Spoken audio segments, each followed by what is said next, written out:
So, next up on the agenda, we have a panel discussion between all these fine gentlemen here, moderated by our very own president of the Singularity Institute, Michael Vassar, and that is going to be on narrow and general intelligence. So, have fun.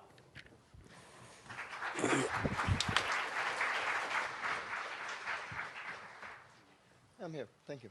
So, John, Eliezer, Shane, Ben, this is something I've been waiting for since I first took my position at the Singularity Institute. A chance to have a serious conversation by the people who I would think would have the most to say about it, about the idea of general intelligence and specialized modules and how they would all fit together into a sensible set of expectations about the world. I think you guys are all pretty civilized, so I'll probably only be moderating if I feel it's necessary, and maybe I'll step in when I lose my self-control and just have something I have to say. All right.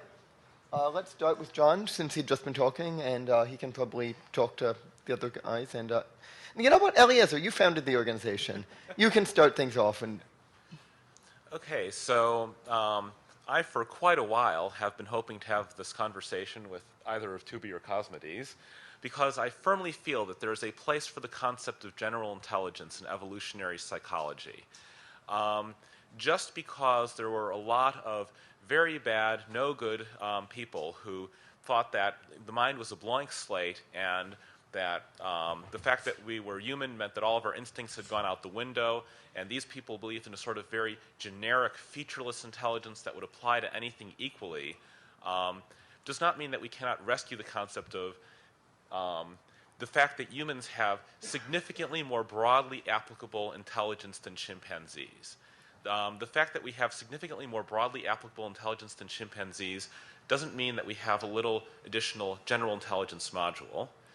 It's going to be some sort of icing on the cake of the chimpanzee systems, because we haven't been, our divergence point from the chimpanzees was not all that long ago. So clearly, however it is that we think, most of it is doing things that chimpanzees do, differently organized. There can't be all that many additional modules, and the additional modules probably can't even be all that much more complicated. But nonetheless, for example, like just to take a particular instance, causality. There are Bayesian notions of causality. There are these causal diagrams that you draw. They are very general. The notion of a causal diagram is a very general thing, and if to the extent that we have specific circuitry in our brains for understanding causal diagrams, we have a very general piece of circuitry in our brains, or even visual recognition. We don't just recognize the sorts of objects that were in the ancestral environment. Our ability to perceive colors is directly linked to our ability to maintain color constancy in the lighting variation that we had in the natural environment. But nonetheless, we can recognize cars, we can recognize chairs, we can recognize all sorts of things that were not in the ancestral environment. And in that sense, our visual system is very general. In fact, our visual system is ridiculously general because it can... Someone else maybe say? Okay, sure. Shane? I agree. That was short. Ben, John? There's a mathematical notion of general intelligence, which Shane knows probably better than I do, which is articulated by Marcus Hooter, who Shane has worked with, which is sort of the most general notion of intelligence you could sensibly imagine, assuming the universe is computable. Basically, a system that could solve any computable problem based on feedback from the environment. And there's a catch, which is that this completely general intelligence is really only feasible given infeasibly much computational resources. So if you have an almost infinitely big computer, you can get really, really general intelligence using that computer. And that's an interesting mathematical notion of general intelligence, which isn't all that relevant to human beings. Now, on the other extreme, you have what we would call narrow AI programs like Deep Blue or a bioinformatics data analysis program, which perform what to human beings seem to be very specific, very narrow tasks. And we do have a sense that as human beings, even though we're not as general as Marcus Hutter's fictional AIXI or AIXI-TL systems, that we're still somehow qualitatively more general in our intelligence than something like Deep Blue or a bioinformatics data analysis program or a cockroach. And of course, it's clear, as we all know, the human brain is highly biased to recognizing patterns in specific kinds of environments, like full of solid objects, for example, and for recognizing patterns related to achieving goals like getting more sex, getting more food, keeping ourselves from being murdered and beaten over the head, and so forth.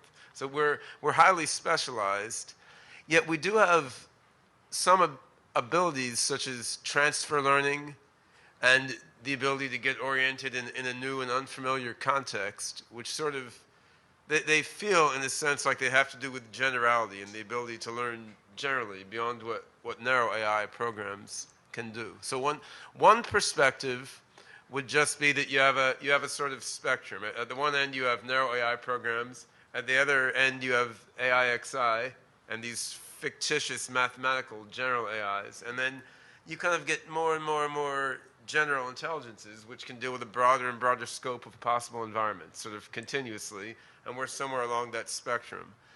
A question that I've thought about a long time and don't have the answer for is, are there general principles of the structure and dynamics of moderately generally intelligent systems? Like, could you say, for any system that's, say, way more broad or general in its intelligence than Deep Blue, say roughly like a human or an ape, but not necessarily nearly as generally intelligent as AIXI, one of these fictional, totally general superminds, for any system in this intermediate range of generality, it must have certain properties, say a hierarchical pattern recognition network or some type of meta-analysis and introspection.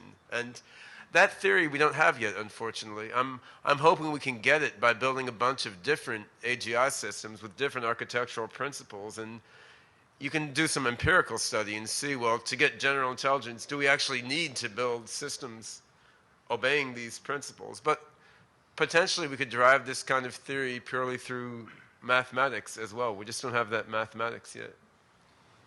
So the first point I'd like to take issue with is Ben always likes to sort of stress the fictitious nature of AIXE and so on. And sure, it's an uncomputable model. It is fictitious in that sense. But that's not to say that it can't be a useful model for developing actual working systems. So I just want to make that distinction. And in fact, as you saw in my talk, there's this Monte Carlo AIXE, which is a very general system. We can fire it up, no specific program or anything, no parameters. We just give it a problem. You can invent some game or whatever you like, and on a decent little cluster, it'll learn to solve simple games to optimal performance quite quickly. It can learn to play Pac-Man, all sorts of different things. We're currently working on getting it to play maybe 20, 50 different Atari 2600 games from scratch. It learns it. So while AIXE might be fictitious, I think it's fictitious in the sense that, say, a Turing machine is fictitious because you can't have infinite memory. But nevertheless, it can serve as a very useful model in developing actual real systems that do things. So that's the first distinction I'd like to make. And then on the second question, the main focus of what Ben was talking about, while we can develop theoretical models like AIXE, which are extremely broad, what he wants to do is break it down into different components, right? So we can actually sort of say, well, you need the hierarchical bit, and you need the reasoning bit, and you need reinforcement bit, or something or other. That'd be very nice if we could do that. I have absolutely no idea how to do that theoretically. I think the best approach is to go and look at the brain, because there we have a working example. And as Demis Hassabis was talking about yesterday, and I'm now at a Neuroscience Institute for this very reason, we are learning a lot about the structure of the brain, the functional architecture, and the specific algorithms in places. So I think that's probably the most productive way to try to see at least one instantiation of how to break up the system into all the different components that when you bring them together and integrate them well, you get a fairly broad intelligence as we see in humans. John? So, I mean, I certainly agree in spirit with a lot of what's been said, and starting with Eliezer. But I think an interesting question is certainly, and also that there are going to be aspects to system integration that are able to exploit inputs from a lot of lower level systems and use them more broadly in combination. Okay, and that's, I think, in fact, what improvisational intelligence is doing. Is, for example, there's one system that we know something about is the existence of an intuitive physics or rigid object mechanics, or that represents objects as solid, and two can't occupy the same space, and nothing moves on its own unless it's contacted by another. Okay, so if you start with, and in fact, that's where so in doing science, we're doing something really unnatural. Okay, but science is built out of some of these intuitive models, especially the idea of causality coming from rigid object mechanics. Okay. And that was very useful, and sort of Galileo, modern science was mechanical, rigid object mechanics, okay? And then Newton, with this theory of gravitation, well, here you have stuff affecting other stuff across empty space. And a lot of the sort of, the consensus among leading scientists in a certain respect was that this was really a step backward, because all our modern science, which is getting rid of superstition and animacy, is based on object mechanics. And so then you have Descartes' vortices of invisible particles and stuff, because objects ought not to be able to affect each other across empty space. That was a cult. The effect of the moon was a cult. Okay, so here you have outputs of one specialized, content specialized system, where there are representational primitives for objects and things like that, and they're trying to apply it to broader and broader set of things, and then things internal to the system are causing problems, like no action at a distance. Okay, but then there's a different system of force dynamics, which is another intuitive, another evolved system, and by synthesizing the two, in a way, people were able to develop, the modern idea of fields and so on, and of course, mathematization is all extremely indispensable. All I'm saying here is that if you went, so how is generality achieved? Is generality achieved by erasing specificity so that the variables inside the system, the procedures that operate on variables, the variables can stand for anything, okay? Or is generality achieved by taking a lot of super efficient specializations and linking them together, so that the higher level outputs, you get really intelligent reasoning out of this that has a certain scope, and really intelligent reasoning out of that has a scope, and you combine them, and then you get something more, you discover or you kludge together something which is now applying over a broader scope. And so I think there's a kind of, one kind of general feature architecture is what we call a scope syntax, which in fact place limits on what you do with inferential outputs, because there are going to be inconsistent outputs from different systems. And so if you had a system that was general and you have these different inconsistencies, then you just have chaos. So it's a major known problem, of course, you guys know in AI, but that the internal consistency and the problems, the fact that any sufficiently large database has lots of inconsistent information in it, and that causes, if you're just mathematicians show that, or logicians, that if you have two contrary, you can prove anything if there's a contradiction in your system. And so that can't be how the system works. It has to have boundaries on acceptable outputs and where they migrate to in the system. So I think that the notion of information loss, I think that itself might be something that comes from the idea that the old wrong idea that there was this very general system, and then our instincts were mere constraints on the system that forced it only to solve, like kinship problems or something. Whereas actually, like the initial state is not a perfectly general system that can do anything. The initial state is a rock that fails to solve any problem.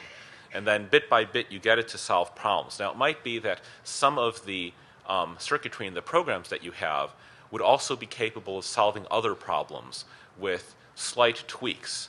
And one might perhaps argue that perhaps the sort of human trick that we have learned to take our existing programs that happen to fit other things and fit them more efficiently than other species do, for example.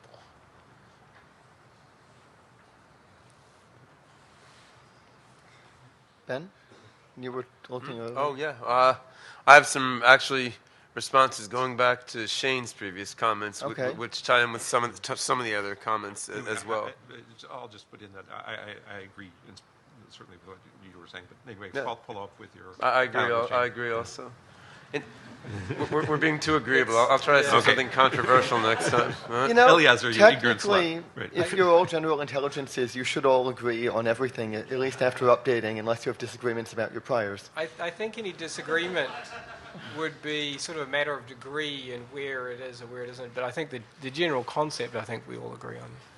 In terms of the value of looking at the brain, I mean, of course, there's a lot to be gotten from looking at the brain in terms of building artificial general intelligences and understanding the principles of human intelligence, even though that's not my preferred approach to building artificial general intelligence.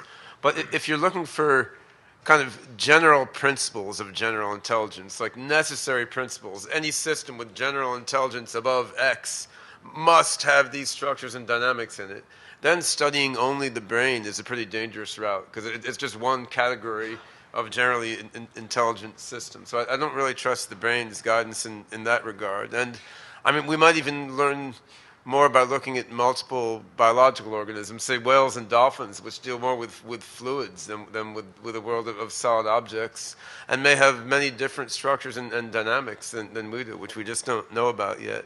The other response I wanted to make had to do with Shane's mention of the Monte Carlo AXE, which is very cool work, as he said, based on sort of trying to scale down the infeasible maximally general intelligence into something that can work on some problems. And there have been some limited successes with that. And of course, all of our approaches to AGI currently have only limited successes. So none of us can brag too much. What I would say is, if there are some general principles of general intelligence, then either Monte Carlo AXE can only get so general and no further without using an insane and infeasible amount of resources. Or internally, when Monte Carlo AXE does what it does to solve real-world human-like problems, it's going to internally sort of learn programs that have those structures of hierarchical pattern recognition networks and the kind of inconsistency resolution syntax as he was describing. I mean, a system like Monte Carlo AXE could learn in response to the environment and the tasks it has those kinds of internal structures, if indeed they are general principles of general intelligence. And my gut feel is Monte Carlo AXE is not good enough to give human-like general intelligence in real environments, but we don't have a theory to tell us that for sure, so that's more at the level of intuition at this point. So, yeah, so I broadly agree. But with regard to Monte Carlo AXE, it's a starting point. It's not an end point, but it's a fairly clean conceptual model that we can implement, and it can do quite a lot. And the guy working on it is already adding lots more things and algorithms that integrate with it. So he is sort of following this path. So in my attempt to search for a controversial issue that Wait, overlaps all of our briefly, fields of it might expertise. be helpful if Shane were to explain very briefly what Monte Carlo AXE is, since the audience probably doesn't know. I think he did that in his previous Okay, yeah. He never did mind. it in this talk. Yeah. Okay, sorry.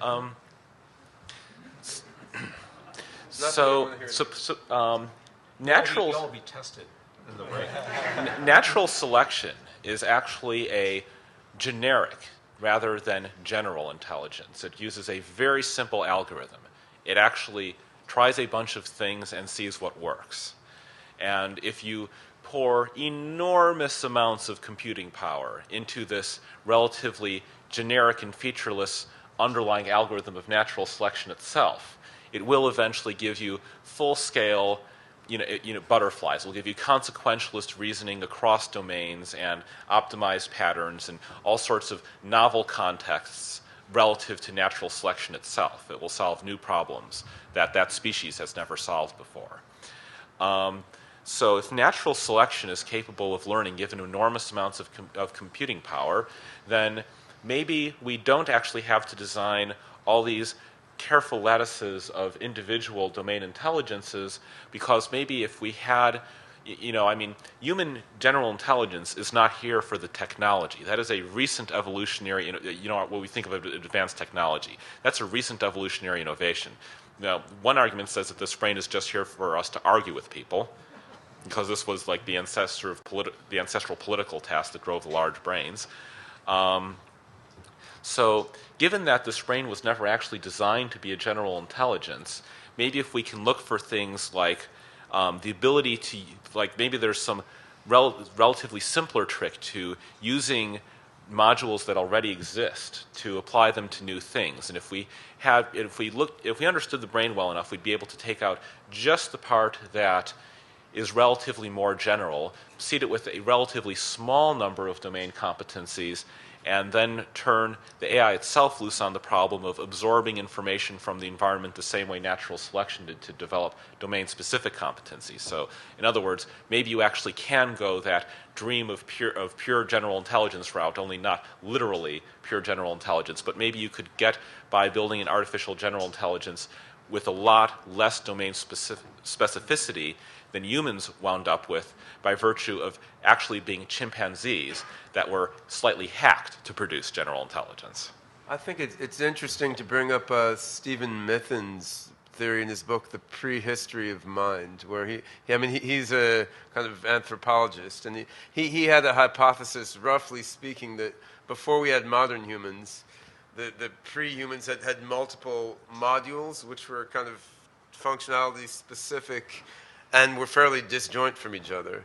And then he feels that the transition from these pre-humans to the modern human mind was basically the emergence of a facility for richer and more integrated communication and interaction among the modules. Specifically, the bringing together of the module for tool usage with the model for communication, so that we could develop ways of using tools and pass them on to other guys. And he looks at, say, great apes and dolphins and whales and sees, well, while these guys can use tools and while they can communicate, they don't bring the two together in a virtuous cycle in the way that people do. So if he's right, the pre-humans had these modules, and then the humans were the first to kind of integrate them together into a holistic, well-functioning network. And this idea has been inspirational to me and others in building integrative AI systems, where you take multiple modules and then you try to be clever about how to get them to all work together to achieve general intelligence. So, yeah, I mean, and that's leaving aside sort of, uninteresting details about human evolution and overgoing cognitive evolution, I think that humans have a much greater ability than chimpanzees to integrate information from diverse, specialized intelligences into new data systems, which take those outputs and do a lot more with them, and that requires that requires architectures for specifically that. Okay. And do you think this is a general principle of general intelligence? Like any reasonably general intelligence has got to have some specialized modules and some kind of glue module that knows how to make them work together? I think perhaps a key concept is yes. I want his answer. Okay, let me just. I can give a very quick answer here, which is that I do think that I'm more skeptical of. We can throw away the special. I mean, I know you said very carefully a small number, but I'm just saying. I think that a lot of what allows the integration to work is a very rich substrate of highly intelligent things, which have models of space and models of persons and so on,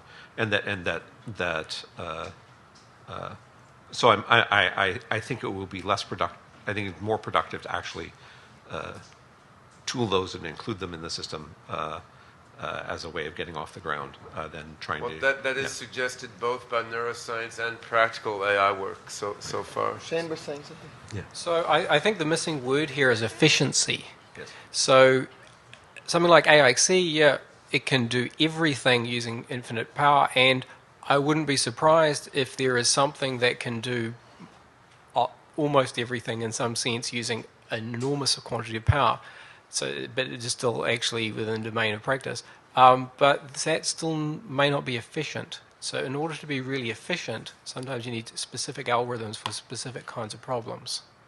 So I think that's sort of the missing concept that's sort of been behind a lot of this discussion here. I agree completely with that, and I just want to say, the only amendment I would say is, instead of the word sometimes, I would say really, really, really, really often you need specialization for efficiency. I'm curious as to how any of you would see the difference between memory or cached answers and distinct modules. Because a lot of the time, remembering something is an alternative to recomputing something. And it seems to me that you could almost think of the modules that make up our minds as evolution's memories of what worked for solving a general sort of problem in the past. Well, I was just about to suggest that Shane and I, at least, are liable to look at all of these wonderful modules that evolution came up with and treat them as sort of additional prior information that's being fed into a general Bayesian reasoner. Not this is actually how it works, but that we would be tempted to sort of look at it through that lens. I wanted to mention a piece of evidence against the point of view I've been putting forth. Just since there's not enough argumentation, I'm going to argue with myself. Right? So now Ben Kuipers, who's a very good AI researcher, who's now I think at University of Michigan, Ann Arbor, when he was at University of Texas, he published some awesome AI papers, taking a system and just giving it disorganized spatial data and having it figure out on its own that it lives in a three-dimensional world. So he didn't wire in the dimensionality of the world. The system learned the dimensionality of the world in the course of recognizing the patterns it had to do to achieve its goals. And that's a case of a statistical learning system, sophisticated but not human-level AGI, getting by without that very basic prior knowledge. And it's interesting to see how far you could push that. I mean, my gut feel is that that's kind of a trick, and it wouldn't be feasible to really do that for everything humans need to do. But still, that's an interesting piece of data pointing in the direction of a general learning system being able to figure out the stuff that humans have as prior knowledge. Well, Shane's system, I mean, if you suppose that Shane's system, that things similar to Shane's system can be scaled up, then it is arguing for an approach that says that a lot of what natural selection learned might not be learned all that slowly by a system that was smarter than natural selection to begin with. So I mean, it seems to me actually like pretty darn reasonably probable that we have so much specialized knowledge. It's not really prior knowledge. What it actually is sort of like prior policy learning implemented as frozen chunks of code without the actual corresponding knowledge declared on it in any way. It's all purely procedural.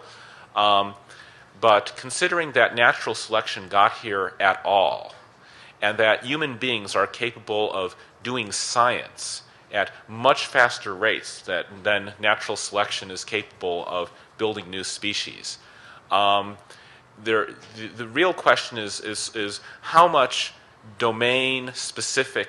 domain-specific modules do we need to seed the system in order for it to start doing science and inventing its own technologies or writing its own cognitive programs?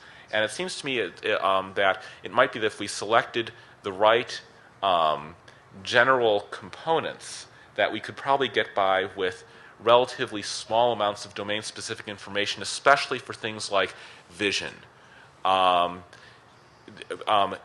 modeling other agents. Modeling other agents is something that might very plausibly take special code, because in order to model other agents, you have to put yourself in their shoes. You can't just hypothesize a whole agent from scratch. So modeling other agents would probably need special purpose code for that.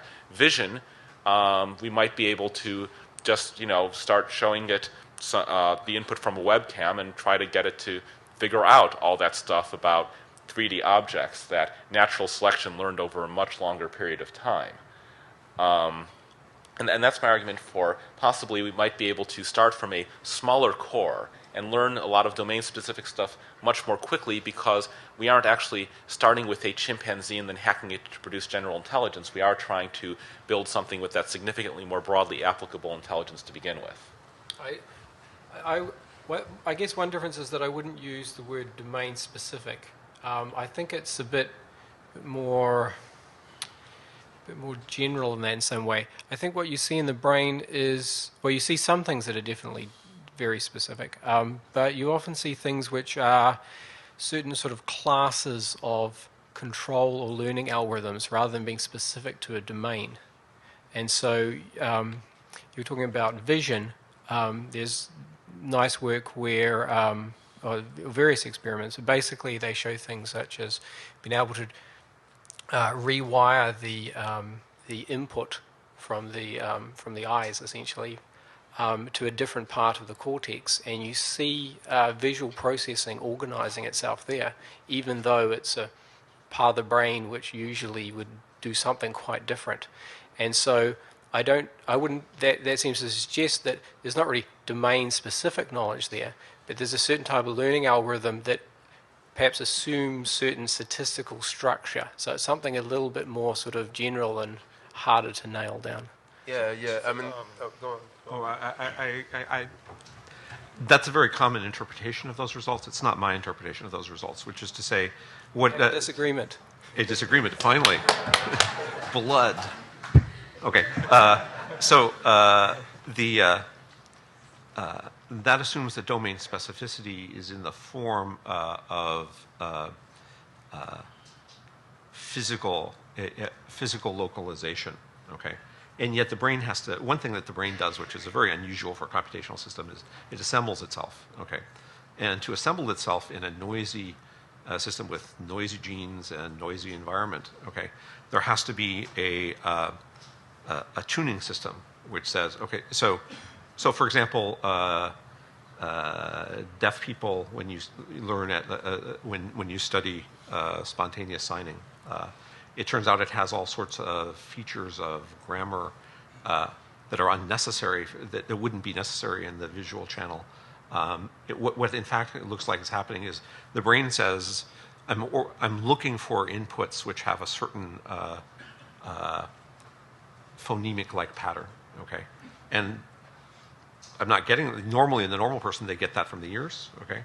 But in a deaf person, they're seeing those rhythms, but they're seeing them, they're getting them, but they're getting them through the visual system. So the system says, I must grow, to build myself, I must find, I'm hearing that input, I must now grow to process it in that way. So it's a set of rules for, domain-specific rules for construction of a chip that can then process the thing in a certain way. And that if you had a different set of, if you had a different set of genes, you wouldn't get that thing at all. It's not like there's some general thing that you can transplant into, anyway, that's... Right. I don't think that's actually necessary. I think you can see these types of structures being emergent from the types of learning algorithms and so on which are operating there and the types of statistics that they operate on. It doesn't actually have to be a domain-specific thing. But it's very likely to end up domain-specific because it's happened over and over again, and if there's any little tweaks natural selection can easily make that are going to significantly improve the adaptivity of the system, that's going to tend to actually happen. So it'd just be really surprising if there's a general algorithm that learns to do vision and natural selection did not pump a whole lot more prior information into it. Yeah, well, it does appear to tweak it in some ways. So we see slight variation in the cortex in V1. There's sort of an extra layer there. But nevertheless, other areas can do that processing. So it is being tweaked, but it still seems to be very general.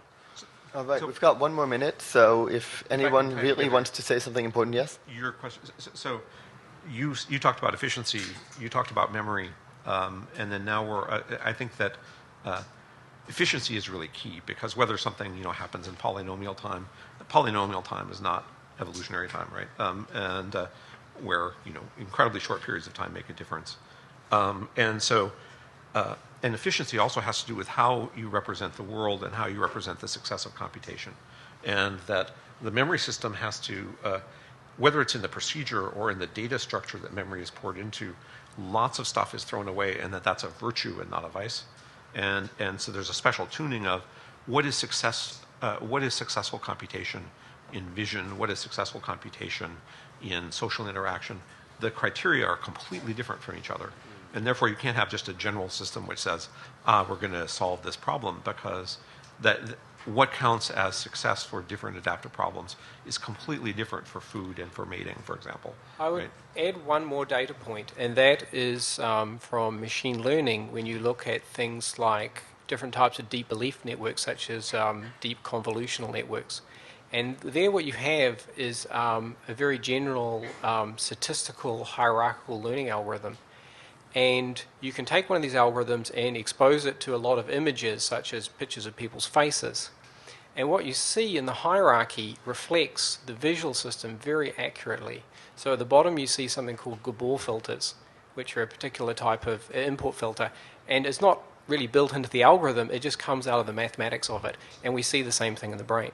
On the next level up, you see things like continuations of edges and stuff like this. And you can go all the way up to the higher levels, and what you find is whole compact features being represented in the space, such as mouths, eyes, ears, and noses. And this wasn't actually built into a few equations at the beginning. It actually came out of the statistics of the system, and we see very similar structure in one of the visual streams. So to me, that seems to indicate that it's actually it comes from the statistics of the world combined with the structure of the algorithms. That sounds like a great place to end, although Ben's been waiting a bit, so I'll let him say something briefly, and then... I just wanted to comment that any generally intelligent system in the real world, it's likely to have various subsystems at various levels of generality and specificity. And I think one of the advantages engineered systems has over evolved systems is that you can separate these in a more crisp way, where you've separated what's domain-specific adaptation and what's the more broad learning algorithm. Whereas in the brain, the different levels of generality and specificity are mixed up in convoluted ways, because that's what evolution does. And that's a sense in which studying the brain may be a complex way to get at the crux of these issues. All right, now, one person back there, Rick Schwall, and that's all we've got time for right now. Okay, not even. Well, we've got a coffee break now. And, all right.